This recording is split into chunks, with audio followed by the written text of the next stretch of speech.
أعوذ بالله من الشيطان الرجيم. بسم الله الرحمن الرحيم. الحمد لله رب العالمين، والصلاة والسلام على أشرف الأنبياء والمرسلين سيدنا ونبينا وشفيع ذنوبنا بالقاسم محمد. بسم الله الرحمن الرحيم. والعصر إن الإنسان لفي خسر إلا الذين آمنوا وعملوا الصالحات وتواصوا بالحق وتواصوا بالصبر. صلوات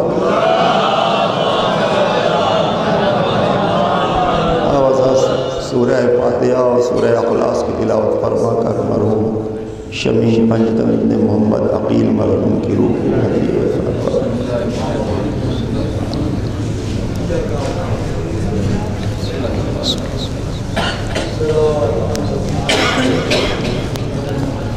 إياك نعبد وإياك نستعين الصراط المستقيم صراط الذين أنعمت عليهم غير المغضوب عليهم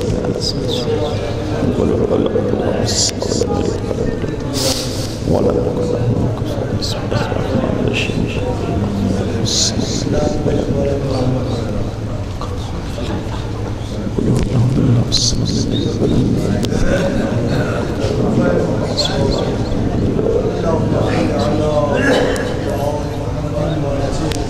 شمیع پنجتن محمد عقیل کی روح کو وسیلے سے محمد والے محمد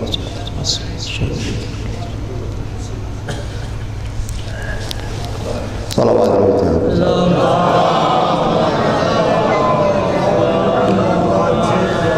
علیہ امی سال ثواب سے متعلق یہ مجلس جو عنوان ہے چہلم 40واں منعقد ہے، اور آپ برابر ایصال ثواب کی مجالس میں شرکت کرتے ہیں.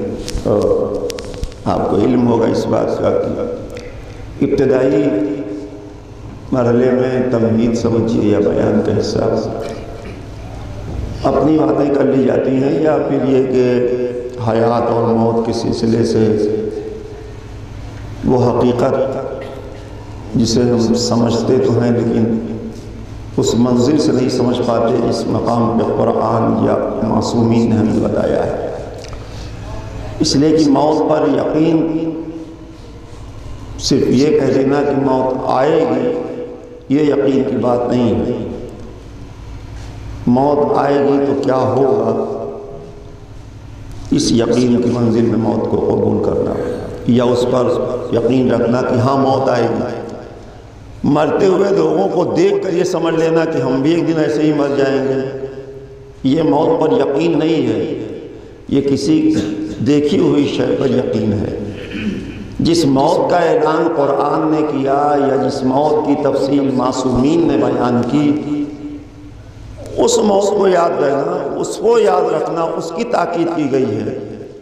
کہ جو آپ سے کہا گیا کہ موت کو یاد رکھنا اپنی زندگی میں، اس لیے کہ یہ تو سبھی جانتے ہیں کہ ہم زندہ ہیں مرنے کے لیے. سیدھی بات ہے، اس میں تو کوئی کچھ کہہ نہیں سکتا. کسی سے کہیے نہیں آج نہیں تو کل نہیں تو پرسوں، آج نہیں 6 مہینے بعد. تو منزل موت تو سب جانتے ہیں کہ ہماری زندگی کی منزل کا نام ہے موت. اب یہاں تک اگر ہمیں معلوم ہے کہ ہماری زندگی کی منزل ہے موت، تو پھر اس موت کی کیا صورتحال ہے، یا پھر موت آ جائے گی تو پھر کیا ہوگا. کچھ اور بھی ہے کہ بس ختم ہو گئی زندگی آپ کی.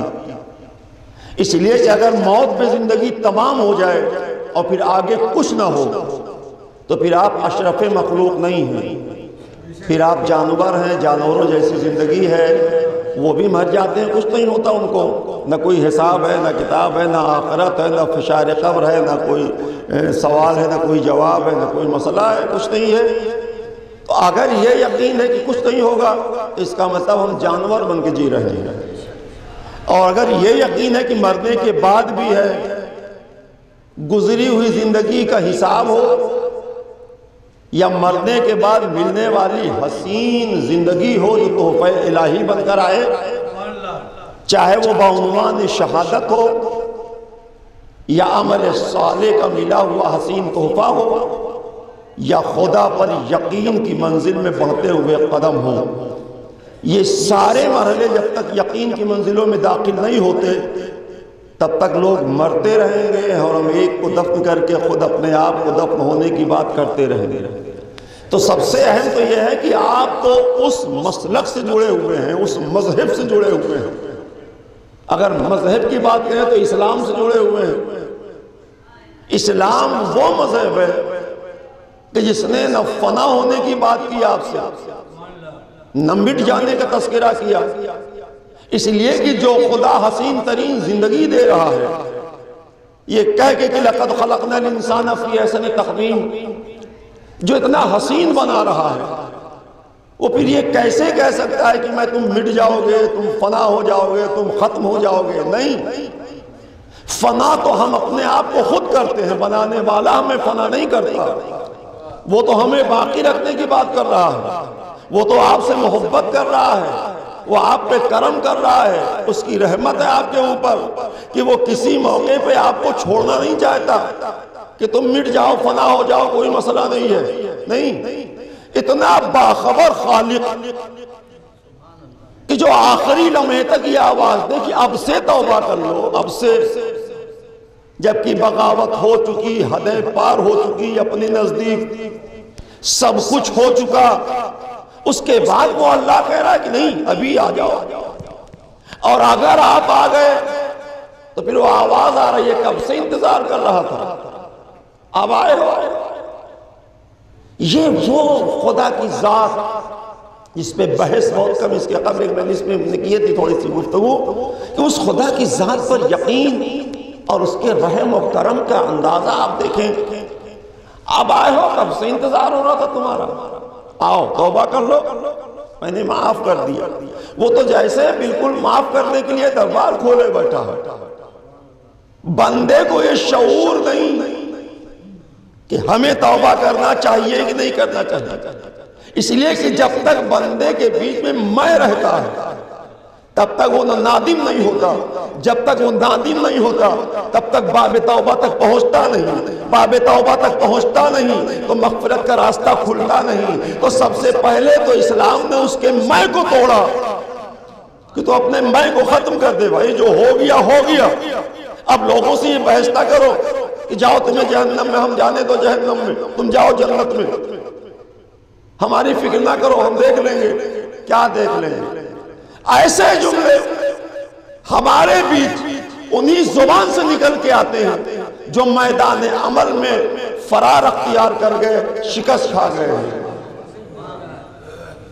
یہ مایوس لوگوں کا جملہ ہے جو اپنی زندگی میں اپنے کو بہلاتے ہیں کہ کچھ نہیں ہوگا، وہاں جو کچھ ہے دنیا ہی میں ہے، سب کچھ یہی مل جائے گا، وہاں کچھ نہیں ہوگا۔ یہ کون کہہ رہا ہے؟ وہ کہہ رہا ہے جس نے اپنے طور پر اس منزل کو پانے کی آس کو توڑ بیٹھا ہے، جسے کفر کہا گیا قرآن میں، کہ خدا سے رحمتوں پہ مایوسی کفر ہے۔ اس مرحلے میں ہم داخل ہو گئے۔ آئیے اب میں عرض کروں آپ کے بیچ میں، اسی لیے قرآن صرف اور صرف آپ کے خسارے کی بات نہیں کی، پہلے خسارہ کہا لیکن اس کے بعد خسارے سے نکالا، جو آپ سورہ سے برابر پڑھتے ہیں، میں بھی برابر آپ کے بیچ میں عرض کرتا رہتا ہوں، لیکن ایک منزل تک لے جانے کے لیے چند جملے اور عرض کر دوں کہ صرف خسارہ نہیں کہا اس نے کہ سب خسارے میں ہو، اس کے بعد کی منزل کہ إِلَّا الَّذِينَ آمَنُوا وَعَمِلُوا الصَّالِحَاتِ، نہیں گھبراؤ نہیں، جو صاحب ایمان ہے اور عمل صالح بجا لاتے ہیں۔ اب چونکہ یہ لفظ چھوٹا سا تو ہے لیکن اتنا بحث ہے اس پر، اتنی تفصیلی بحث ہے یہ ایمان اور عمل صالح، اس لیے کہ جو جتنا کرتا ہے وہ اسی کو اپنے لیے کافی سمجھنے لگتا ہے۔ ابھی آپ کہتے ہیں کہ ایک اہل سنت کے ایک صاحب نے واقعہ بیان کیا بغدادی کا، تو انہوں نے کہا کہ ڈوبتا ہوا بندہ، اور اس نے بلایا ان کو، تو یہ آ گئے، کہا تم میرا نام لو یا کہہ کے، اور میں خدا کا نام لے رہا ہوں۔ کسی حد تک ان کی بات مناسب لگ رہی تھی، تو اس نے سوچا کہ جب یہ خدا کا نام لے رہے ہیں تو میں ان کا نام کیوں لوں؟ تو وہ ڈوبنے لگا، پھر کہا رے ڈوبنے کیوں لگے؟ آؤ پکڑو میرا ہاتھ، آؤ اوپر آؤ، میرا نام لو۔ جب نام ان کا لیا تو وہ نکل آئے، تو کہا تم، میں ڈوبنے لگا دوبارہ، کہا کیوں؟ کہا آپ نے کہا میرا نام لو اور میں خدا کو، تو میں نے کہا خدا کا نام ہم بھی لیں گے جب آپ خدا کا نام لیں گے۔ تو یہ تو ایک واقعہ انہوں نے بیان کیا، لیکن اس کا جو حاصل تھا وہ دراصل ہمارے عقیدے کی بات تھی جو وہاں لے جا کے رکھی گئی۔ اور عام طور سے یہ ہوتا ہے کہ اہل بیت ہی کے فضائل کو کہیں نہ کہیں کم زیادہ کر کے توڑ مروڑ کے، اس لیے کہ جہاں فضائل نہیں ہے قحط پڑا ہوا ہے، تو وہاں کہیں نہ کہیں سپلائی کرنی پڑے گی، کہیں نہ کہیں سے لینا ہی پڑے گا کہ یہاں سے نام ان کا بدل دو، ان کا نام ان کا بدل دو، کچھ کر لو اپنا۔ تو انہوں نے جو آخری بات کی وہ کام کی تھی، انہوں نے کہا دیکھو میں نے اس لیے کہا تم میرا نام لو کہ تم میری معرفت رکھتے ہو، تم مجھے جانتے ہو، مجھے پہچانتے ہو، لیکن تم خدا کو اتنا نہیں پہچانتے جتنا میں پہچانتا ہوں۔ تو میں پہچانتا ہوں خدا کو، میں خدا کا نام لوں، تم پہچانتے ہو مجھے، تم میرا نام لو۔ اسی کو مذہب میں وسیلہ کہتے ہیں، یہ انہوں کہنا تھا۔ یہی بات ہمیں بھی کہنا رہتی ہے، یہ عکس کیا ہے آپ ہی سے، کہیں نہ کہیں نکال کے لیا کہ جو کہا جاتا ہے یہ عالی مدد، اس لیے کہا جاتا ہے کہ وہ آپ کے بیچ میں آئے اور گئے، آپ نے دیکھا سمجھا، ان کی زندگی آپ کے بیچ میں آ گئی، لیکن خدا کی زندگی آپ کے بیچ میں نہیں آئی۔ انہوں نے کہا خدا سے رابطہ قائم کرو، لیکن رابطہ قائم کرنے میں مجھے وسیلہ بنا لو۔ بہتری سا بات ہے نا کہ مجھے وسیلہ بنا لو، اس لیے کہ معصومین نے بار بار جو مراد بتاؤ اپنے کو نہیں منوایا کہ مجھے مانو میں علی ہوں، جسے بغیر کہے لوگ مان رہے تھے، اسے منوانے میں کیا؟ معصوم کی آمد کا مقصد ہی تھا کہ خدا کو پہچنوایا جائے، ذات الہی پر یقین دلایا جائے۔ اور خدا کو پہچانے کیسے؟ ان کو دیکھ کر خدا کو پہچاننا تھا۔ تو اب جب یہ مسئلہ آپ کے بیچ میں آ جائے کہ خدا پر یقین، یہی کمزور یقین خدا کی ذات پر ہمیں نہ حیات سمجھنے دیتا ہے نہ موت سمجھنے دیتا ہے۔ ہم موت سے بھی غافل ہو جاتے ہیں اور حیات سے تو غافل ہی ہیں، اس لیے کہ موت کی غفلتی، جتنی آپ غفلت کی زندگی گزاریں گے اتنی غفلت میں موت آئے گی۔ وہ تو سیدھا سیدھا ایک رزلٹ ہے گزری ہوئی زندگی کا، جو آپ نتیجہ سمجھتے ہیں کہ پورے سال پڑھنے کے بعد بچے کا امتحان ہوا اور وہاں سے اس کا رزلٹ آ گیا، تو موت تو رزلٹ ہے آپ کا، کہ جو آپ کہتے ہیں کہ اس طرح روح نکل جائے گی جسم سے جیسے پھول سے خوشبو نکل جائے، تو یہ پاس ہو جانے والے لوگوں کا رزلٹ ہے کہ جن کی روح پھول کی خوشبو کی طرح نکل جائے گی۔ جو فیل ہو گئے ان کے لیے دوسری آپ نے ترکیب بتائی کہ ایسے ہی ہے جیسے ریشمی لباس کو کانٹے بھرے درخت پہ کھینچ لیا جائے وہ تار تار ہو جائے۔ یہ کون لوگ ہیں؟ کہا یہ فیل ہو جانے والے لوگ ہیں۔ تو رزلٹ تو آپ کے سامنے ہے، اب وہ کون سا رزلٹ، کیسا رزلٹ؟ اس لیے اپنی طبیعت کی بنیاد پہ رزلٹ نہیں تیار ہوگا، خدا کے سلیبس کے اعتبار سے تیار ہوگا۔ اتنا خیال رکھیے گا، سلیبس خدا کا دیا ہوگا، عمل آپ کو کرنا ہوگا۔ اگر آپ نے اپنی طبیعت کو خدا کی شریعت بنا رکھا ہے تو سب کرنے کے بعد تار تار ہی ہونا پڑے گا، خوشبو سے بول نہیں دے گا۔ صلوات بھیجے گا۔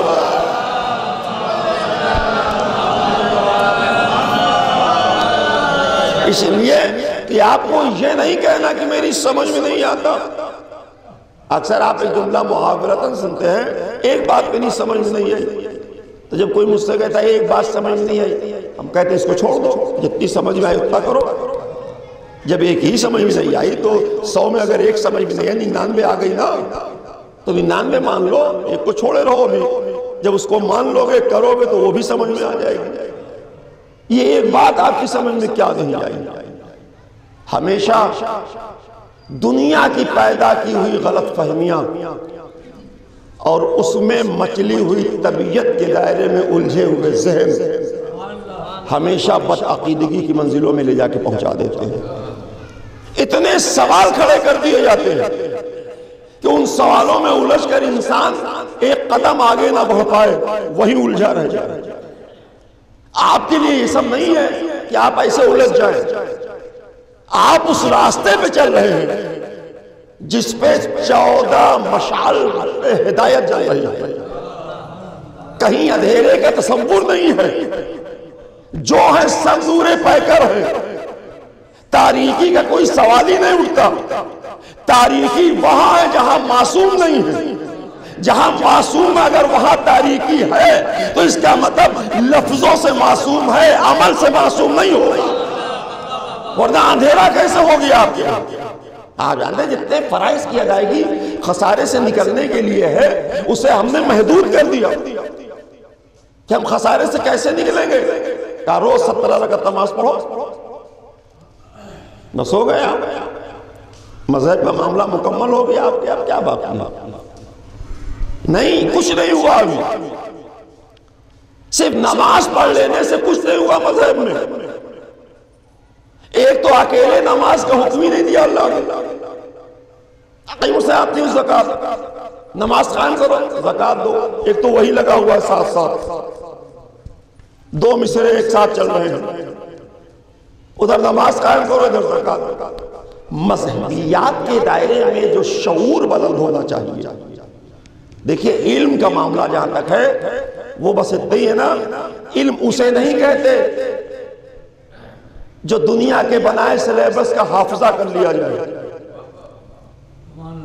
سلیبس کے حافظے کو علم نہیں کہتے، بلکہ سلیبس کے حافظے کے بعد بلند ہونے والے شعور کو علم کہتے ہیں، جس کی وضاحت مولا علی نے کی، آپ ہی کے لیے کی، ورنہ وہ بھی علم کے مالک تھے۔ وہ میں کہا مجھے نبی نے علم کے 1000 باب دیے اور ہم نے ہر باب میں 1000 باب کھولے، یہ کھولے کیسے آپ نے؟ جب 1000 باب دیا تو وہی لے لینا چاہیے تھا، جو دیا وہ سلیبس تھا، اور جو لے کر اس سے بڑھے وہ آپ کی ذہانت اور شعور کی منزل ہے، جسے ہندی میں کہا جاتا ہے کہ پڑھ لینا گیان بڑھانے کا کام کرتا ہے۔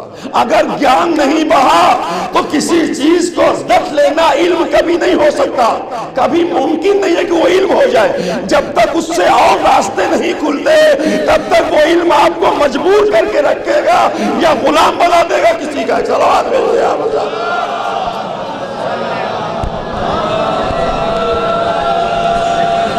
تو زیانی وغیرہ کی موت حیات، یہ بار بار جو آپ کے بیچ میں بیان ہوتا ہے موت حیات کا، دیکھیے ہم لوگ بیٹھے ہوئے زندہ ہیں، ابھی گھر گئے اعلان ہو گیا، کتنے لوگ یہاں تھے ابھی تو بیٹھے تھے وہاں، تو بس بیٹھے تھے نا، ہو گیا ختم ہو گئی بات، اب تو موت آ گئی۔ اب یہ مرنے والے کا معاملہ ہے کہ وہ گیا تو کس صورتحال میں جائے گا۔ میں نے کہا کہ نماز پڑھ لینا واجبات کی ادائیگی ہے، لیکن آپ جانتے ہیں کہ جو ایوارڈ ملتے ہیں وہ چند گھنٹے معین کیے گئے عمل کو انجام دینے پر نہیں ملتا۔ جو چیزیں مثلا کوئی بینکنگ کا کام کر رہا ہے، کوئی جس بھی پرائیویٹ سیکٹر میں کام کر رہا ہے، تو اس کو ہوتا کیا ہے، جو اس کا کمپنیاں سالانہ ایوارڈ وغیرہ دیتی ہیں، کیوں دیتی ہیں؟ اس لیے ایک ہوتے ہیں ڈیوٹی کرنے والے، جنہوں نے گھڑی دیکھی 10 بج گیا، حاضری لگائی 5 بج گیا، اٹھ گئے۔ ایک ہوتے ہیں کمپنی کے فوائد کی تلاش کرنے والے، کہ جہاں ہم کر رہے ہیں اس کو کس طرح سے ابھارا جائے، کس طرح سے اٹھایا جائے، تو اس کے لیے وہ الگ سے بھی وقت دے دیتے ہیں، ایک گھنٹہ میں رک جاؤں، یہ جو میں کر رہا ہوں ان کے لیے یہ فائدے مند ہے۔ لیکن وہ جو ایک ڈیوٹی تھی وہ تو ہو گئی، اس کا تو آپ کو وظیفہ مل جائے گا، لیکن جو آپ اس کے فکر میں لگ گئے کہ جہاں ہم کر رہے ہیں اس سے وفاداری کا طریقہ یہ ہے کہ اس کی بزنس اور بڑھ جائے، اس کو اور فائدہ ہو جائے میری وجہ سے، تب اس سے کمپنی کی وفاداری ہوگی۔ ایسے لوگوں کی تلاش کمپنی کر لیتی ہے کہ وہ کون لوگ ہیں جو ہمیں الگ سے وقت دے رہے تھے اور الگ سے وقت دے کر ہمارا فائدہ کروا رہے تھے، تو اب انہیں اعزاز دیا جائے، انہیں ایوارڈ دیا جائے کہ آپ نے کمپنی کے لیے کام کیا۔ جو صرف ڈیوٹی کر رہے تھے وہ اپنے لیے کر رہے تھے، جو ڈیوٹی سے الگ کر رہے تھے وہ کمپنی کے لیے کر رہے تھے۔ تو ہم نے جو ڈیوٹی دی اسے عبادت کہتے ہیں، اور جو ہم نے وہ عمل کیا جو خدا کے بندوں کے لیے ہوتا ہے اسے ایوارڈ ملتا ہے، اسی ایوارڈ کو جنت کہا جائے۔ صلوات رہے آپ اللہ۔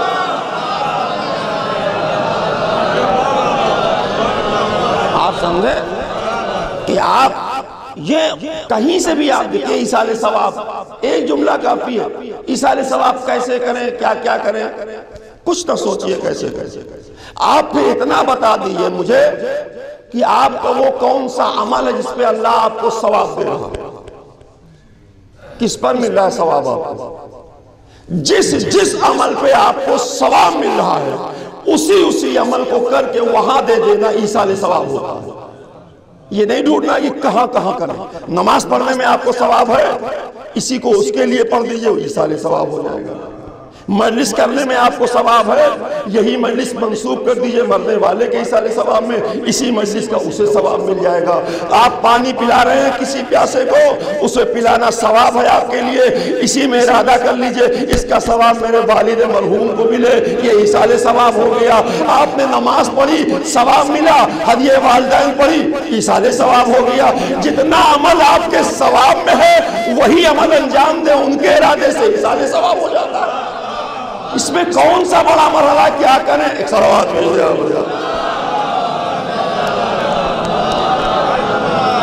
آپ سمجھا کہ اسی کو ایصال ثواب کر دیجئے۔ آپ قرآن پڑھتے ہیں آپ کو ثواب ملتا ہے، آپ ذہن میں لے آئیے کہ نہیں میں یہ قرآن پڑھ رہا ہوں کہ اس سے والدین کو اس کا ثواب ملے، ایصال ثواب ہو گیا۔ اور اس کا کرم یہ ہے کہ جب آپ اکیلے حسن عمل انجام دیتے ہیں تو آپ کو ثواب ملتا ہے، لیکن جب اسی میں اپنے والدین کو یا اپنے مرحومین کو شامل کر لیتے ہیں تو آپ کو بھی ثواب ملتا ہے اور انہیں بھی ثواب ملتا ہے۔ ثواب بھی ہوتا ہے اور ایصال ثواب بھی ہوتا ہے۔ اگر آپ اس مجلس اعضاء میں بیٹھے ہیں تو کیا آپ کو کچھ نہیں ملے گا، سب ایصال ہو جائے گا؟ نہیں، پہلے آپ کو ملے گا تب ایصال ثواب ہوگا۔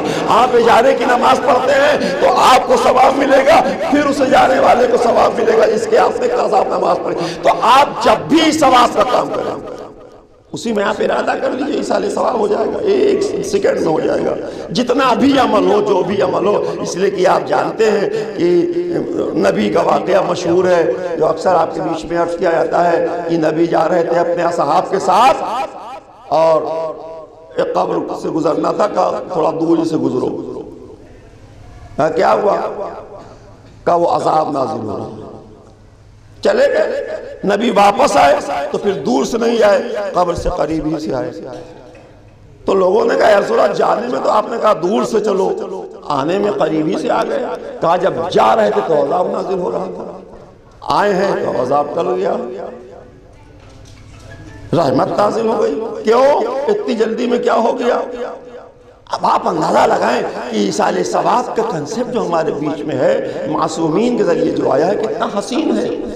کسی لمحہ آپ خالی نہیں رہ سکتے ایصال ثواب سے، جب چاہیں جتنا، وہ ضروری نہیں کہ ہر وقت مجلسی ہو، ہر وقت سے کھانا ہی کھلایا جائے، آپ کی ذات سے ایصال ثواب ہو۔ نبی سے پوچھا کیا ہوا؟ یہ عذاب ٹل گیا رحمت؟ کہا کیوں؟ کہا عام آدمی کے چلنے والے راستے کو اس کے پیدا کیے بیٹے نے صاف کر دیا، تو صاف اس نے کیا، ثواب ان کو ملا۔ کہا اللہ نے اس کے باپ کو اس کا اجر دے دیا کہ تیرا پیدا کیا ہوا بیٹا اتنا اچھا کام۔ اس کا مطلب یہ ہے کہ عوام کی خدمت میں جو اللہ ثواب دیتا ہے آپ کو کہ راستہ صاف کر دیا۔ اب میں یہ نہیں پڑھ رہا ہوں، اتنا ہی ہے اس واقعے میں، اس سے آگے نہیں ہے۔ اب میں اپنی طرف سے جملہ پڑھتا ہوں اپنے لیے کہ اگر صاف کرنے میں اجر مل جاتا ہے تو پھر اسے گندا کرنے میں صلوات بھیج دیں آپ۔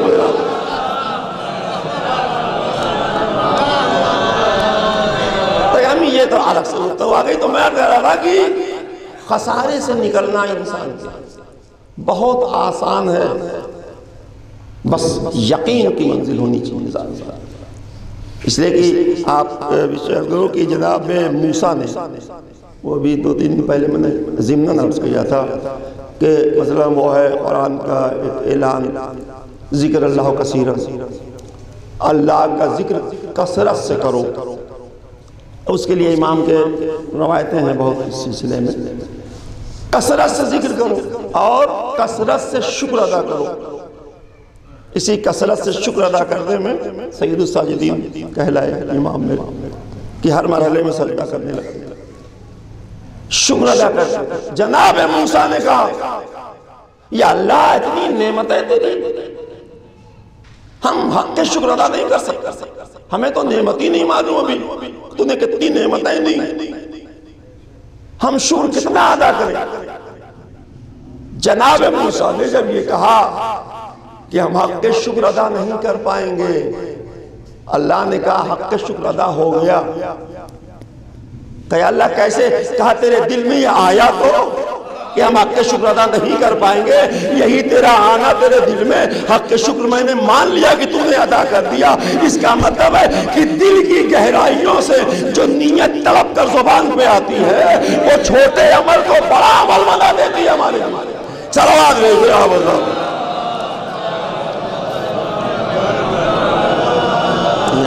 سب سے اہم یہ ہوتا ہے کہ ہم جو زبان سے کہہ رہے ہیں اس سے دل کا تعلق ہے کہ نہیں ہے. یہ آپ جانتے ہیں، خدا جانتا ہے، ہر کوئی نہیں جانتا، ہر کوئی نہیں بتا پائے گا. آپ دعائے کمائل پڑھ رہے ہیں اور دعائے توسل پڑھ رہے ہیں تو کیا اس پڑھنے میں آپ کے دل کا بھی کوئی معاملہ ہے ادھر سے کہ صرف عربی عبارت اچھی پڑھ رہے ہیں اس لیے پڑھ رہے ہیں، اچھی لہن میں ہے اس لیے پڑھ رہے ہیں؟ نہیں. بہت بڑا عمل ہے دعا پڑھنا، لیکن اس دعا کا زبان سے نکلے ہوئے کلمات کا دل سے تعلق ہونا ضروری ہے. اس لیے کہ ہر چھپی ہوئی شے ہی دکھنے والی شے کی بقا کی ضمانت ہے. نیت دکھائی نہیں دیتی اور نیت ہی آپ کے عمل صالح کی ضمانت ہے. آپ 1000 رکعت روز پڑھیں نماز اور نیت نہ ہو تو سب کچھ پڑھنے کے بعد بیکار ہے. لیکن اگر 2 رکعت نماز آپ نیت کے ساتھ پڑھیں تو 2 رکعت نماز کہلائے گی. سارے دعائیں سورے پڑھے گئے، ذکر پڑھے گئے، ارکان ادا ہو گیا، سب ہو گیا، نیت نہیں ہے تو گئی نماز. کچھ نہیں ہے، وہ 1000 رکعت کچھ نہیں، کوئی قیمت ہی نہیں. اس کا مطلب ہے کثرت عبادت سے مقصد نہیں ہے، خلوص نیت سے مقصد ہے کہ ہمارا اس عمل میں نیت و ارادہ کیا ہے، اور اسی پاکیزہ نیت کی بنیاد پر بندہ خسارے سے ابھر آتا ہے. دیکھیے دشواری ہوتی ہے، ہر ایک کو دشواری ہوتی ہے. ایک صلوات لے گیا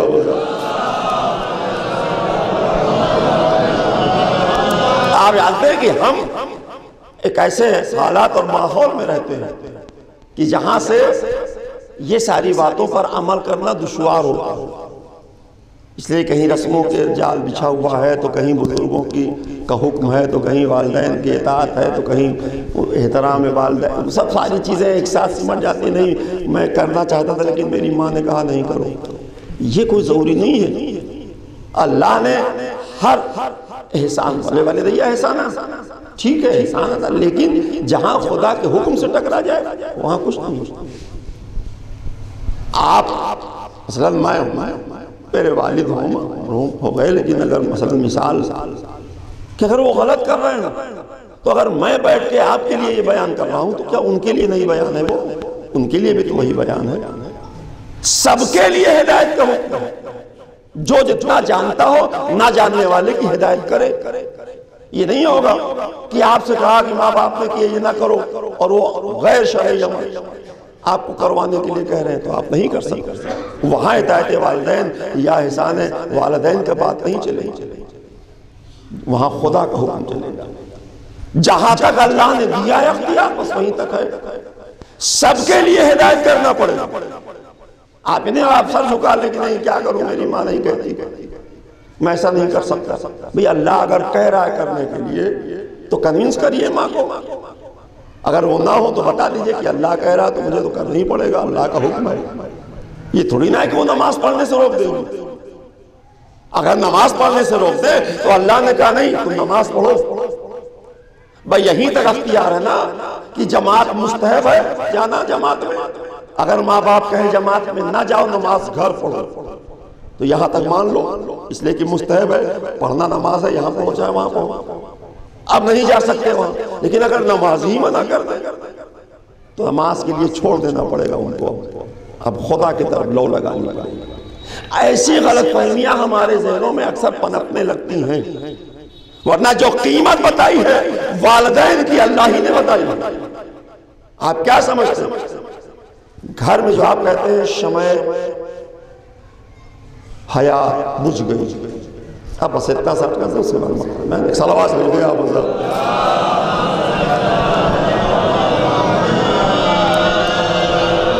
تاکہ شمع حیات بجھ گئی۔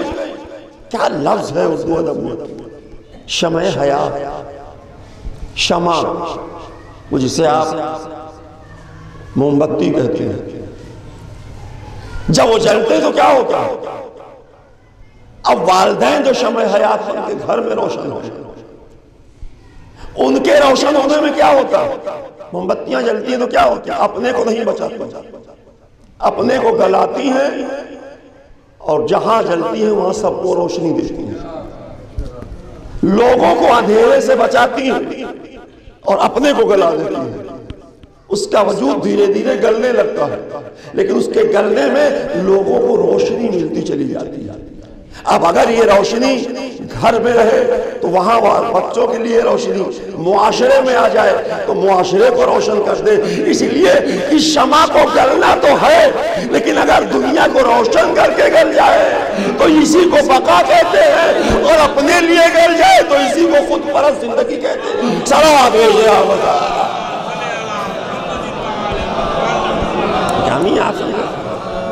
کہ کچھ لوگ ہیں جو نفرت کے اندھیروں میں گھوم رہے ہیں، کچھ لوگ ہیں جو اپنی زندگی سے روشن کر کے لوگوں کو راستہ دکھا رہے ہیں، معاشرے کو اجالا کیے ہوئے ہیں۔ یہ کون لوگ ہیں؟ یہ وہ لوگ ہیں جو خدا پرست زندگی گزار رہے ہیں، اور جو اپنے ہی لیے گلے اور اپنے ہی لیے گلے وہ خود غرض زندگی کے مالک ہیں۔ اللہ نے کہا ہمیں تمہیں شمع حیات روشن کرو، اپنی زندگی بڑھو، آگے بڑھو۔ اس لیے کہ بس ایک مثال، اور بس میں تو قریب لے آؤں، مرحوم کئی ساری سوال تو میں نے عرض کر دیا کہ آپ جب اٹھیں گے، اگر زمین پہ کھڑے ہوئے ہیں اور آپ کو اٹھنا ہے تو ظاہر ہے کہ دقت تو ہوگی۔ مادی غلاظتوں میں ڈوبے ہوئے لوگ کیسے اٹھ سکتے ہیں؟ کتنا مشکل ہے اٹھنا۔ اس کے لیے میں یہی کافی ہے سمجھنا کہ جو لوگ جہاز کا سفر کیے ہیں وہ بتا سکتے ہیں آپ۔ جہاز کے سفر میں جو مشکل وقت ہوتا ہے وہ اس وقت ہوتا ہے جب اسے اڑنا ہوتا ہے، لیکن جب اڑ کر اپنی منزل پہ پا جاتی ہے تو پھر نارمل ہو جاتی ہے، پھر کوئی مسئلہ ہی نہیں ہے، پھر سے جانے دیجیے۔ جو کچھ دشواری ہے ٹیک آف میں ہے، اسی لیے کہا جاتا ہے بیلٹ باندھ لو، ہلنا نہیں، باتیں مت کرو، موبائل آف کر لو۔ کیا مسئلہ کیا ہے؟ کہا کوئی حادثہ ہو سکتا ہے، ایک تو یہ راؤنڈ کرے گی، اس پہ کوئی حادثہ ہو سکتا ہے، اٹھنے میں اس کے کوئی خرابی آ سکتی ہے، اس لیے کہ مشکل بس ٹیک آف پہ ہے، بس گناہوں کے دلدل سے ٹیک آف کرنا ہے تو کبھی نہ کبھی رسک لینا پڑے گا، بغیر رسک کے آپ ٹیک آف نہیں کر پائیں گے، آپ کو سوچنا پڑے گا اٹھنے جا رہا ہوں، اللہ پر یقین کرو ایسا فضا میں تیرو گے کہ دنیا قصیدہ پڑھے گی کہ یہ وہ ہے جو روحانی بلندیوں کا مسافر بن گیا ہے۔ صلوات بھیجئے آپ۔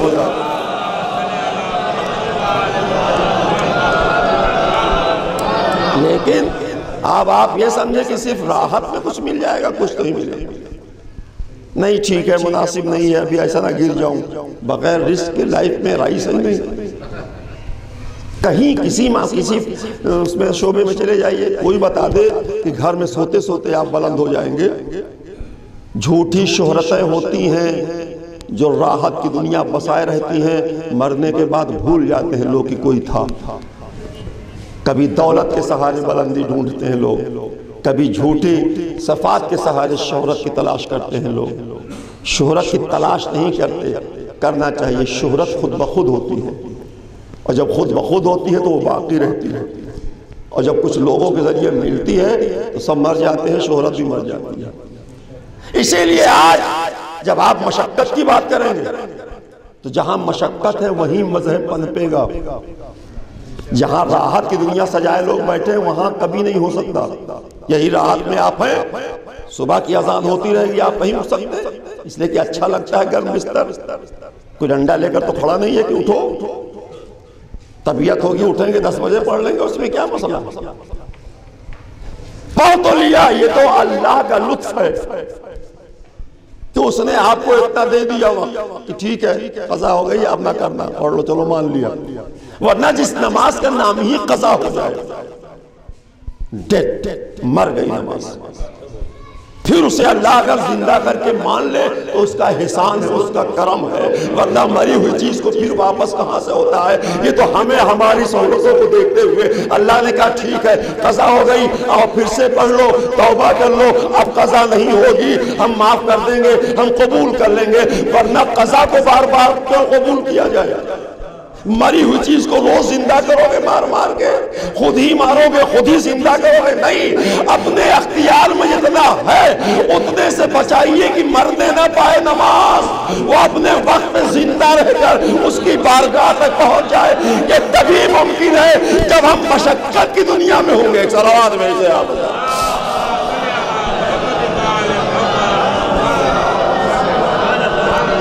اسی لیے کہ آپ جانتے ہیں کہ فجر کے وقت مشقت بعنوان اذان جب بستر کی راحت سے ٹکرائے تو اب تم فیصلہ کرو اس ٹکراؤ میں کس کی طرف مڑے؟ تم سمٹ کے رہ گئے کہ جھڑک کر اٹھ گئے؟ یہی تمہارے نفس کا امتحان ہے اللہ کی بارگاہ میں۔ اسی لیے صبح کی نماز سے زیادہ قیمتی کوئی نماز نہیں رکھی اللہ نے۔ 8 رکعت ظہرین کی ہے، اتنی قیمتی نہیں جتنا صبح کی ہے۔ ساری گفتگو صبح صبح پہ ہوئی ہے معصومین کی، اس لیے کہ جو نمازیں ٹہلتے ہوئے مل جائیں اس نماز میں کمال کیا ہے؟ جس کے لیے اٹھنا پڑے آمادہ ہو کر، وہ تو صرف صبح کی نماز ہے۔ آئے تھے سامان لینے بازار سے، اذان ہونے لگی مسجد میں چلے گئے، شام کو ٹہلنے نکلے، اذان ہونے لگی مسجد میں چلے گئے، لیکن صبح تو کوئی کام نہیں ہے سوائے اس کے کہ اللہ کے لیے اٹھنا ہے۔ تو ایک ہی وہ نماز ہے نا جس کی آمادگی ہے اللہ کے لیے نماز پڑھنے کی، کہ ہم تمام دشواریوں کو ٹھنڈے پانی برداشت کر لیں گے، رضائی کو ہٹا دیں گے، گرم بستر کو چھوڑ دیں گے، اس لیے کہ اسی نے دیا ہے بستر۔ جس گرمی میں بیٹھا ہوں لیٹا ہوں، اللہ ہی نے تو بستر دیا تھا، تو اب اسی کے نام پہ اسے چھوڑ کر اس کی طرف جاؤں۔ تو یہ وہ ہمارے دل کی دھڑکن ہے جو ہمارے عمل سے جب تک ملتی نہیں ہے۔ صلوات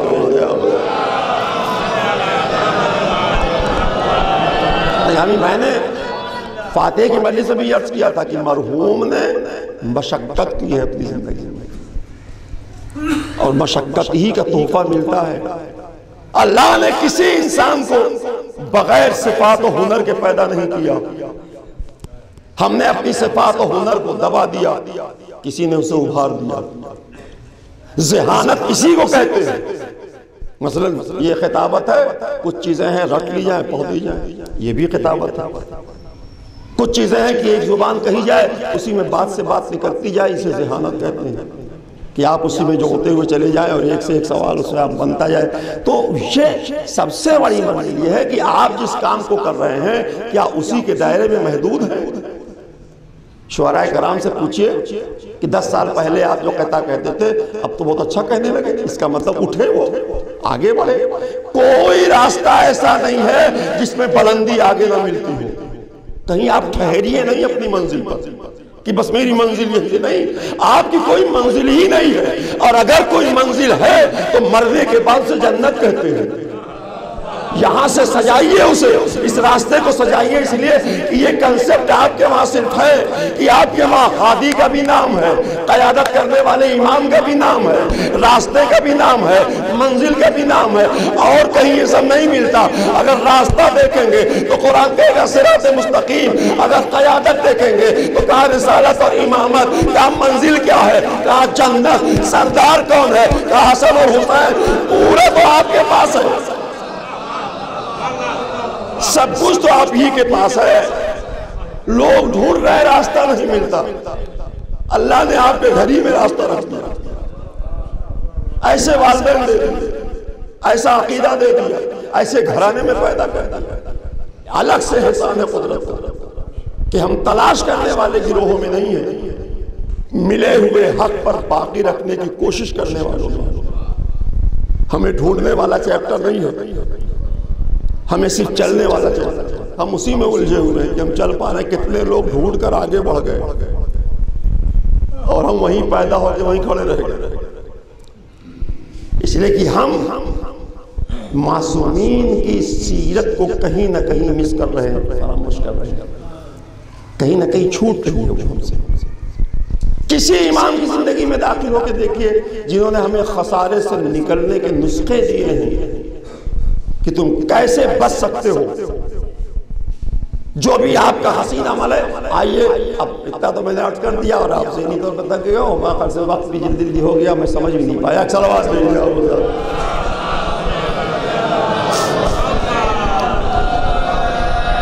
اب آئیے بارگاہ عصمت میں جنہوں نے خسارے سے نکالا ہے آپ کو، یا نکالنے کا عمل سمجھایا ہے، یا نکلنے کا طریقہ بتایا اپنے قول سے، اپنے واقعے سے، اپنی سیرت سے۔ ہر امام کی زندگی میں آپ داخل ہوئے دیکھیے کہ انہوں نے عبادت سے ہٹ کر کیا کیا کیا۔ عبادت تو آپ کی ڈیوٹی ہے۔ میں نے کہا تھا نا کہیں باہر کی ایک مجلس کا ذکر میں نے کیا ہوگا آپ کے بیچ میں کہ میں گیا تو کہا کہ زیادہ نماز تو پڑھیے، مجلس لوگ نماز نہیں پڑھتے، تو ہم نے کہا یہ تو ویسے ہی ہے جیسے میں مجلس پڑھوں کہ آپ کو کھانا کھانا چاہیے، اور لوگ کہے یہ کون سی بات آپ نے کہی کھانا کھانا چاہیے، کھانا تو کھاتے ہی ہیں۔ کہا تو اگر کھانا آپ کھاتے تو پھر نماز بھی پڑھتے ہوں گے، ویسے ہی تو وہ بھی ہے، یہ مادی غذا ہے وہ روحانی غذا ہے، دونوں ایک ہی طرح کی ہے۔ اگر آپ ایسا نہیں کرتے تو اس کا مطلب آپ کی روح دم توڑ نہیں ہوگی، کہیں نہ کہیں آپ بیماری میں ہوں گے، دشواری میں ہوں گے۔ یہ تو بہترین علاج ہے عبادت آپ کی روح کی، جتنا چھوڑتے جائیں گے اتنا مریض ہوتی چلی جائے گی، دم توڑتی چلی جائے گی، پھر کچھ بچے گا نہیں، پھر آپ کی زبان پہ وہ ساری چیزیں آنے لگیں گی جس کی مذمت قرآن نے کی ہے۔ یہ تو ایسا کہتے ہیں، جب آپ قرآن پڑھتے ہیں یہ تو ایسا کہتے ہیں، میں ان کی مصیبتیں ڈالتا ہوں اور یہ ایسا اکڑ کے چلتے ہیں جیسے مجھے کبھی بلایا ہی نہ ہو۔ یہ قرآن کو کہنا کیوں پڑا؟ اس لیے کہنا پڑا کہ لوگ احسان فراموش ہو گئے۔ جب خدا کے لیے احسان فراموش ہو گئے تو پھر ہم سے اور آپ سے کیا مسئلہ؟ جب معصوم کی بارگاہ میں آ گئے انہیں کوئی فکر نہیں تھی، اس لیے کہ اگر انہوں نے آپ کی ہدایت کی ہے، خسارے سے نکالا ہے،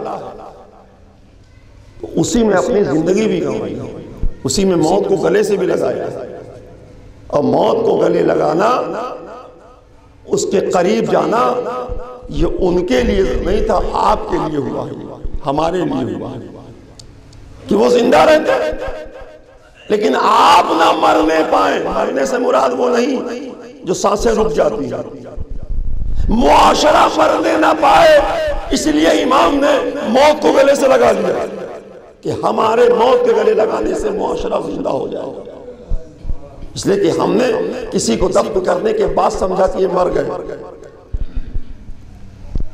اور قرآن نے کہا نہیں، تمہارے بیچ لوگ مر گئے ہیں، چلتے پھرتے لوگ مر گئے ہیں، بولنے والے لوگ مر گئے ہیں۔ ہم بول رہے ہیں، خدا کی نگاہ میں معلوم ہے زندہ ہے کہ مردہ ہے، تو جو موت اور حیات ادھر والی ہے اسی پر تو یقین کیا جائے گا۔ ہماری والی موت و حیات کیا ہے؟ جو سانس رک گئی مر گئے، چل رہی ہے زندہ ہے، بات ختم ہو گئی۔ اصل تو وہاں سے زندگی ہے۔ اسی لیے میں سمجھتا ہوں کہ معصومین نے جو زندگی بتائی وہ حسین زندگی، کہہ دیا تم زندہ ہو تو پھر زندہ ہے وہ اب وہ مرنے کے بعد بھی زندہ ہے. جسے معصوم نے کہہ دیا زندہ وہ مرنے کے بعد بھی زندہ ہے، اور جسے معصوم نے کہہ دیا تم مر گئے ہو وہ زندہ رہ کر بھی مر گیا، اس لیے کہ یہ قرآن کے ترجمان بن کر دنیا میں آیا گیا. جو قرآن کہہ رہا ہے اسی کی تفصیل بیان کر رہے ہیں. تو آج اگر ہم مرحوم کے ایصال ثواب میں بیٹھے ہوئے اس تصور کے ساتھ کہ 40واں ہے مرنے والے کو اس کا ثواب پہنچایا جائے، تو ظاہر ہے کہ ذکر معصوم، ذکر اہل بیت، یہی سارے وہ مسائل ہیں ہمارے بیچ میں کہ جس کے ذریعے ہم معصوم کی فریاد کو بارگاہ الہی تک پہنچاتے ہیں کہ انہیں اس کا ثواب دیا ہو، انہیں اس کا ایصال ثواب ہوا. تو ہم قرآن کی تلاوت کر چکے صبح میں، اس وقت ذکر اہل بیت کا مکمل سنت رسول اور حدیث رسول کے آئینے میں ہماری یہ رسم ایصال ثواب. لیکن نبی نے کہا تمہارے بیچ 2 گراں چیزیں چھوڑے جا رہے ہیں، کتاب اللہ کی ترتیب. تو ہم نے کتاب اللہ کی بھی تلاوت کی اور اطرت کا بھی ذکر کر دیا کہ یا رسول اللہ آپ دونوں چھوڑ کے گئے تھے. تو ہم مرنے والے کے عقیدے کا اعلان کریں گے اور خود اپنے عقیدے کا اعلان کریں گے. جب ہم قرآن کی تلاوت کریں گے، شام کو مجلس عزا کریں گے، تو ہم دنیا کو بتائیں گے جو مر گیا وہ بھی اسی عقیدے پہ تھا، جو اس کا وارث زندہ ہے وہ بھی اسی عقیدے پہ ہے. اور اگر یہی عقیدہ زندہ اور مردہ دونوں کا ہے تو سب زندہ ہی زندہ ہے، کوئی مرنے نہیں پائے گا. ہمیں کیا کہنا ہماری مجلسوں کے آخری حصے کا کہ جہاں خسارے سے نکلی ہوئی ایک حسین جماعت جس کا پتہ مجھے امام حسین نے دیا، تیسرے امام نے دیا کہ آؤ دیکھو خسارے سے کس طرح بچے ہوئے ہیں، لیکن اس بچے ہوئے گروہ کا پتہ جو دیا ہے اس میں ایک ایک شخصیت کو آپ پڑھیں اور دیکھیں کہ انہوں نے کیا کیا کہ یہ آج تک زندہ ہے سب کی نگاہ میں، آج تک زندہ ہے. اور ایسے زندہ نہیں ہے کہ کہنے کے لیے زندہ ہے، جس کا بھی انسانی کتاب میں، انسان کے دل کی کتاب میں جس کے اچھے عنوان سے باب لکھے گئے ہوں وہ زندہ ہے. اور اگر لوگوں کے دلوں میں آپ کا خراب باب لکھا ہوا ہے تو آپ مر گئے. اس لیے کہ جو عوام کے بیچ میں زندہ نہ رہ پایا وہ اب امام کے پاس جا کے کیا زندہ رہ پائے گا. جب یہاں حق ادا نہیں ہو پایا تو پھر ان کا کیا حق ادا ہوگا. اس لیے کہ ان کا کوئی حق ہی نہیں ہے. حق یہی ہے کہ حق والوں کا ساتھ تو یہی ہمارا ساتھ ہے. اگر وہ ایسا کر دیا تو امام بھی راضی ہو گئے، بندے بھی راضی ہو گئے. تو میں کہتا کیا کہنا معصوم کا. ایسے ایسے لوگ بارگاہ معصوم میں آ کے زندگی لی ہے. اسی لیے کہا در سیدہ در حیات ہے، کربلا بڑھتی ہوئی زندگی کی بھیک ہے. اگر صرف امام حسین زندہ رہتا تو وہ معصوم تھے، سید الشہداء ہو گئے، ختم ہو گئے. نہیں، امام نے پہلے اپنے ساتھ رہنے والوں کی زندگی کا پتہ دیا، خود قرآن کی تلاوت کر کے اپنی زندگی کا اکیلے پتہ نہیں دیا. آخری وقت میں جب پکارا کہ حل من ناصر ہے کوئی میری مدد کرے، یہ ایک اشارہ تھا زندگی بانٹنے کا کہ دیکھو تم سمجھ رہے ہو کہ گلا کٹ دیا مر گئے ہیں لوگ، اب میں ان سے بلواؤں گا. اور کٹی گردنوں سے آواز کا آنا کہ مولا موت نے خاموش کر دیا. تو پھر بولے کیسے جب خاموش کر دیا؟ ایسی خاموشی جس میں بول بھی سکتا ہے. سب سے بلوا کے بتایا، دشمن سمجھ رہا تھا میں نے قتل کر دیا، میں تمہیں دکھا رہا ہوں کہ یہ سب زندہ ہیں. پہلے ان کی زندگی کا پتہ دیا، پھر قرآن کی تلاوت کی جا کے کہا میں اب زندہ ہوں. پہلے میرے ساتھی کربلا میں زندہ، اب میں اپنی زندگی کا پتہ. اب اگر زندہ رہنا ہے تو اسی زندگی سے رابطہ قائم کرنا پڑے گا. جو امام زندگی کی بھیک بانٹ رہا ہو مرنے کے بعد، جس کے وسیلے اور صدقے سے، جس کی تعلیمات کے سائے میں ہم خسارے سے باہر نکلتے ہیں. جتنے لوگ بیٹھے ہیں سب غم حسین میں رونے والے ہیں. جو ہمارے بیچ سے رخصت ہو گیا ہے وہ بھی غم حسین میں رونے والا تھا۔ بار بار آپ کی ایصال ثواب کی مجلسوں میں مرحوم کو کہہ چکا ہوں کہ اس مردے کے بعد سے جو بھی مجلسیں یہاں ہم نے پڑھی تو برابر نگاہ اسی چینل کے پاس جاتی ہے کہ اسی پلر سے وہ لگ کے بیٹھتے تھے ہمیشہ۔ یہ لبک حمد جو ہوتی ہے عزائے حسینی کی، وہی آپ کے وجود کو بچا لیتی ہے، آپ کے ذکر کو بچا لیتی ہے۔ کتنا بڑا واقعہ ہے کربلا کہ جو خود مر کے زندہ ہو کے چاہنے والوں کو زندگی عطا کر رہے ہوں۔ کہ آپ اگر کہیں مرحوم کہاں، جب انتقال ہوا تو کہتے کہ وہ صبح کو محرم کی 7ویں 8ویں کو عالم کی تیاری میں 8 محرم کو بلاؤ اسے غسل دیا جائے، وہ کہاں ہے، کپڑے کہاں رکھے ہیں، کہاں یہ آج میری مجلس ہے تو کیسا انتظام۔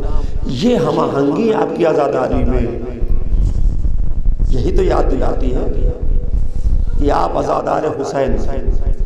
اور جب مجلس عزا ہوتی ہے ایصال ثواب میں تو یہ کہہ کے کہ کسی کے باپ کا انتقال ہوا، کوئی بیوی بیوگی کی منزل میں بیٹھ گئی، کوئی بیٹی اپنے باپ سے رخصت ہو گئی، کوئی بھائی بھائی سے رخصت ہو گیا، کوئی رشتہ دار سے دور ہو گیا، کسی کا ماموں مر گیا تو کسی کا چچا مر گیا تو کسی کا پھوپھا مر گیا، لیکن سب کے رشتے سے آپ نے موت کو دیکھا۔ یہ سب جو بیٹھے ہیں اس میں جب سب سے پوچھا جائے آپ کو کیا ہوا، کہا ایک حسین کا عزادار تھا۔ یہ وہ رشتہ ہے جو سب تک پہنچا دیتا ہے ہمیں، چاہے رشتے ہو نہ ہو، یہ سب تک رشتہ پہنچا دیتا ہے۔ کہ وہ جلوس میں رہتے تھے تو وہ قاضیہ داری میں مصروف ہوتے تھے اور وہ عزاداری میں رہتے تھے، یہ ساری چیزیں ہمارے نام کو بچا لیتی ہیں۔ ایام عزا میں جب ہمارا ذکر ہوتا ہے کچھ نہ کچھ سب کرتے ہیں، کوئی مجلس پڑھتا ہے تو کوئی بیٹھتا ہے تو کوئی عزادار ہوتا ہے، کوئی ماتمدار ہوتا ہے، کوئی نوحہ خواں ہوتا ہے، کوئی مرثیہ خواں ہوتا ہے، کوئی منقبت پڑھتا ہے، کوئی سوسخانی کرتا ہے، سب اپنی جگہ پہ مصروف۔ کوئی ایسا شیعہ نہیں ہے جو عزائے حسینی میں اس کا کچھ نہ کچھ ہو، کہیں نہ کہیں سے شرکت ہو، گھر ہی میں صحیح کچھ نہیں نظر حسین کروا رہا بڑے تمام۔ مرحوم نے مسجد میں قرآن خوانی کا سلسلہ شروع کر دیا، دورہ قرآن پاک کتنی ہم آہنگی سے کرتے تھے۔ عید کے 2 ہی 3 دن پہلے تو اردو کہاں پہنا وہ تحفہ بانٹنا ہے قرآن ختم ہونے میں۔ تو اس کا مطلب یہ ہے کہ اگر آپ نے قرآن اور اہل بیت کا دامن پکڑے رکھا زندگی میں تو وہی دامن پکڑنے کا آج بھی اعلان ہو رہا ہے، اور اسی اعلان کے ساتھ کہ ہم شاید اسی سے خسارے سے بچ کے نکل آئیں۔ کربلا آپ کے سامنے ہے، جو چند لمحے کا مہمان ایسی زندگی پا جائے، جو اتنا بڑا دشمن بن جائے کہ امام کے قافلے کو گھیر کر کربلا تک پہنچا دے، جو بچوں کی پیاس کا سبب بن جائے، راستہ روکنے کا سبب بن جائے، یزید کا کمانڈر بنا رہا، لیکن جب نادم ہو گیا اور ادھر حسین نے گلے سے لگایا کہ اسی وقت سے قیامت تک یہ علیہ السلام بن کے تاریخ کا حصہ ہو گیا۔ اب بڑے ادب سے آپ کہتے ہیں حر علیہ السلام، بھول گئے آپ پیچھے والا، کیوں؟ اس لیے کہ ہماری مودت اور محبت کا مرکز ہے معصوم، وہ جسے گلے لگا لے ہم اسے گلے لگا لیتے ہیں، جسے وہ ٹھوکر مار دے ہم اس کا تذکرہ کرنا پسند نہیں کرتے، نہ اس کا نام کبھی لینا پسند کرتے۔ کیا کہنا اللہ کے بعد آج جب ہمارے بیچ سے رخصت ہونے والے موت کی شکل میں رخصت ہو جاتے، سامنے نہیں ہے، رخصت ہو گئے، قبر کے حوالے آپ نے کر دیا، اعزاء و قربا تڑپ رہے ہیں، رو رہے ہیں۔ اب ظاہر ہے کہ ابھی تھا کہ چہلم ہے 40واں ہوگا، آج وہ بھی ہو گیا۔ اب ظاہر ہے کہ ایک بیٹا ہے جو اپنے باپ کی اس رسوم کی ادائیگی میں روز انتظامات میں الجھا رہا، آج اس نے سمجھ لیا کہ آج 40واں بھی ہو گیا، کچھ دن کے بعد اور رسوم ادا ہو جائیں گی، سب بات، لیکن جس کے لیے آپ یہ سب کر رہے ہیں اس کے اجر پہنچنے کا بہترین راستہ ہے۔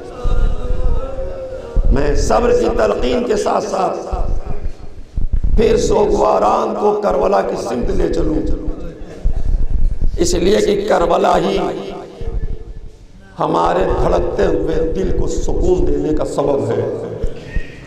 اگر بھائی بستر پہ تڑپ رہا ہے کہ میرا بھائی مر گیا، تو حسین آواز دیں گے تمہارا بھائی عباس جیسا نہیں تھا، اس کا بازو نہیں کٹا ہوگا، میرے بھائی عباس کے تو بازو کٹ گئے۔ اگر کوئی بیٹی تڑپ رہی ہے کہ میں نے تو لاش بھی نہیں دیکھی، چلیے میں تو آ گئی تھی اور نہیں آ پائی، نہیں دیکھی میت۔ آج کے الیکٹرانک دور میں لوگوں نے لاش بھی دکھائی ہوگی، سپرد خاک کرتے ہوئے ویڈیو کال بھی دکھایا ہوگا، آپ نے دیکھا نا، سب آپ نے دیکھ لیا، دور رہ کے دیکھ لیا۔ اب آئیے وطن میں باپ کے ماں تو تڑپ رہی ہوں گی بیٹیاں، لیکن ان تڑپتی بیٹیوں سے کیا کہا جائے گا؟ سغرا نے ویڈیو کال نہیں دیکھی کربلا میں، روتی رہی مدینے میں، بابا کب آئے گا؟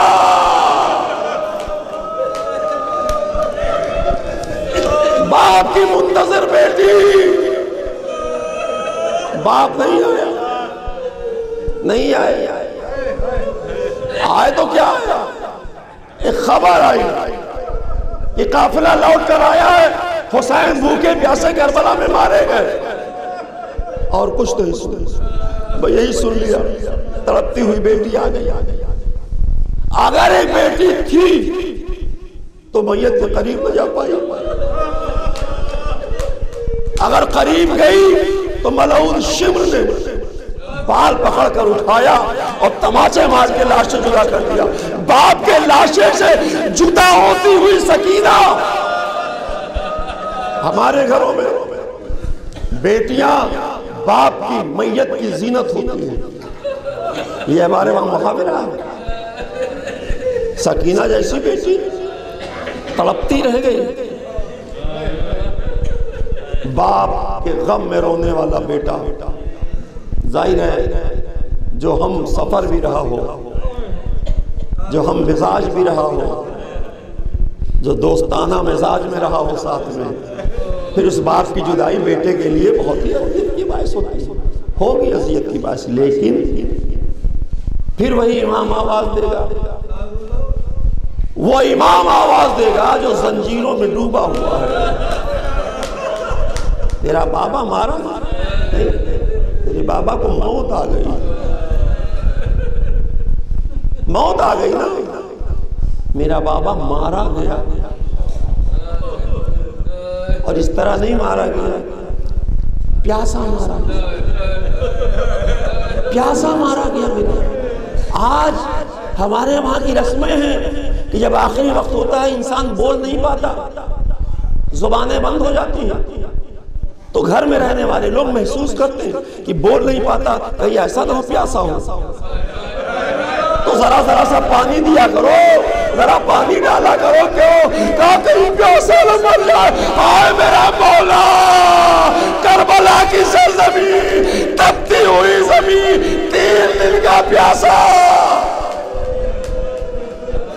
آج حسین کے چاہنے والوں، حسین کے چاہنے والوں یہ احساس ہوتا ہے کہ کہیں پیاسا نہ میرا باپ مر جائے، کہیں میرا بھائی پیاسا نہ رہ جائے، کہہ نہیں پاتا پیاس لگی نہ ہو پانی حلق میں ڈال دو۔ ہائے اگر یہ رسم ہوتے ہوئے میرا مولا کہیں دیکھ رہا ہوگا تو تڑپ کر آواز دے گا، تو نے اپنے بابا کو آخری وقت میں پانی پلایا، ارے میں وہ ہوں کہ کربلا کی سرزمین، اور میرا بابا پیاسا مارا۔ یہی سوال کیا تھا جناب سکینہ نے، بات تمام ہو گئی، آپ کی آوازیں بلند ہوئی، مرحوم کو اس کا ثواب پہنچاتے ہوئے آپ کو 2-3 جملے اور بات تمام، اسی احساس کو لے کر دوڑی تھی سکینہ۔ جب ذوالجلال آیا ہے بعد شہادت امام حسین، اسی احساس کے ساتھ دوڑی تھی، یہی سب کے ذہن میں تھا۔ دوڑی آئی، دیکھا دین ڈلی ہوئی زخمی ہے، گھوڑا باقیں کٹی ہوئی، پیشانی پہ خون لگا ہوا، باشعور معصوم زادی ہے، خانوادہ رسالت پہ پروان چڑھنے والی بچی، 4 ہی سال کی سمجھ تو سب سکتی، آئی دوڑی میں اور آپ برابر مسائل سنتے کہ آ کر پیروں کو اٹھا کر کسی طرح اپنے ننھے ہاتھ کو گھوڑے کی گردن میں ڈالا، اور گھوڑے کی گردن میں کیوں؟ اس لیے کہ جاتے وقت ذوالجناحی کے پیروں سے لپٹ کر فریاد کی تھی، میرے بابا کو نہ لے جا، آج جو گیا واپس نہیں آیا ہے۔ اب اسی ذوالجناح سے سوال، جو لے گیا بابا کو اسی سے، اور بس کیا بیٹی سوال، اے میرے بابا کے گھوڑے، تیری پیشانی پہ میرے بابا کا لہو میری یتیمی کا اعلان کر رہا ہے۔ میں یہ نہیں پوچھوں گی کہ میرا بابا مارا گیا کہ نہیں مارا گیا، میں سمجھ گئی کہ میں یتیم ہو گئی ہوں، لیکن اتنا ضرور پوچھوں گی کہ جب میرا بابا مارا گیا تو کسی نے پانی پلایا تھا کہ نہیں؟ اور یہ سنتا تھا گھوڑے نے گردن ہلائی، سکینہ نے سر و سینہ پیٹا، اور میرا بابا پیاسا مارا گیا۔ ارباب عزا، یہ بیٹے کی طرف اہل سنت کی کتاب کی ایک روایت اور بات تمام کہ امام نے کہا، اے بیٹا جا کے میرے چاہنے والوں سے کہنا کہ جب وہ ٹھنڈا پانی پیئے تو میری پیاس یاد کرنا۔ اب اہل سنت کا ایک مورخ لکھتا ہے کہ کربلا کے بعد امام نے کبھی ٹھنڈا پانی پیا ہی نہیں۔ کیوں؟ کہا ٹھنڈا پانی کیا پیتے؟ جب عام پانی پینے سے خش کھا کے گر جاتے ہیں۔ اے بابا یہی وہ پانی ہے کہ جس کے بغیر آپ کو اس سے وہ کر دیا گیا، ہائے تڑپ کر کربلا کا رخ کر دے۔ اے بابا آپ پیاسے کربلا، الا لعنت اللہ ولا قوم الظالمین، انا للہ وَإِنَّا إِلَيْهِ رَاجِعُونَ وَرَزَمٌ بِقَضَائِهِ وَتَسْلِيمًا لِأَمْرِهِ۔ حضرات باقی سورہ فاتحہ مرحوم شمیع ابن محمد عقیل مرحوم کی روح کو